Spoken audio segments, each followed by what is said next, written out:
When you see something that is not right, not just, not fair, you have a moral obligation to say something, to do something.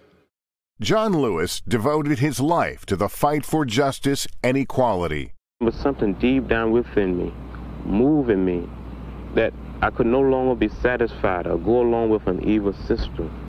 The son of rural Alabama sharecroppers, Lewis was inspired as a teenager by the activism of Rosa Parks and Martin Luther King Jr. He joined the civil rights movement in its early days, the sit-ins and freedom rides, often facing arrest and violent opposition. Segregation was the order of the day. There was a tremendous amount of fear. And I wanted to do something about it. We wanted to redeem the soul of America and move toward a more perfect union. He became the leader of the Student Nonviolent Coordinating Committee and helped organize the historic March on Washington. I have a dream. Lewis spoke that day, too. He was 23. We do not want our freedom gradually, but we want to be free now. And he was among the leaders who met that day with President John F. Kennedy. I was not concerned about making history. I just wanted to change things. On March 7, 1965, in Selma, Alabama, he did both. We're marching today to dramatize to the nation. Leading a peaceful march for voting rights, Lewis and others were attacked by state troopers wielding clubs and tear gas. It became known as Bloody Sunday. Lewis suffered a fractured skull. I lost consciousness. 50 years later, I don't recall how I made it back across that bridge. Televised images of the violence that day galvanized the nation, spurring passage of the Voting Rights Act, signed into law just 5 months later. John Lewis was there too.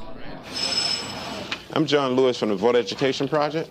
He worked tirelessly to turn hard-won voting rights into political power. Too many people, too many black people died in this state for the right to register and the right to vote. He helped run volunteer programs for President Carter, and in 1986 was elected to Congress from Georgia. Thank you. He served more than 30 years, an enduring symbol and a tireless advocate for social justice. Let us vote. We came here to do our job. We came here to work.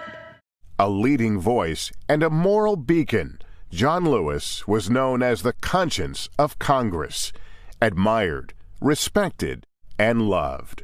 And generations from now, when parents teach their children what is meant by courage, the story of John Lewis will come to mind. An American who knew that change could not wait for some other person or some other time. We must never, ever give up. We must never, ever give in. We must keep the faith and keep our eyes on the prize.